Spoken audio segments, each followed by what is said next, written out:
Good morning, Miss Deligues. Can you tell me something about yourself? Good morning, sir, madam.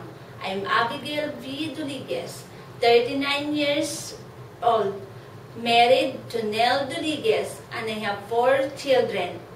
I'm a Catholic and a graduate of 4-year course, major in sociology at St. Anthony's College, San Jose, Antique. Okay. Miss Deligues, do you have any working experience as a domestic helper here in the Philippines or abroad? I have been working in Dubai 1 year and 7 months as a domestic helper. Okay, you work in Dubai as domestic helper for 1 year and 7 months, right? Yes. Okay, what is your duties as domestic helper there? My duties as a domestic in Dubai is taking care of kids, washing clothes, gardening, ironing, and taking care of 14 years old granddaughter of my employer. Okay. Do you also go to market to buy some foods? Yes, ma'am. I go sometimes to market together with my employer. Okay. You go to market with your madam? Yes, ma'am. Okay.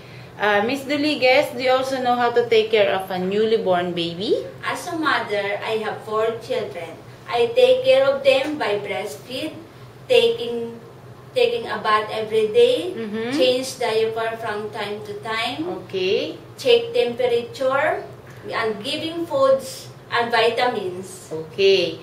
If you were given the chance to work as a domestic helper in Hong Kong, what can you promise to your future employer? Sir, madam, I am honest, patient, kind, and hardworking. Okay. Any message that you want to say to your future employer?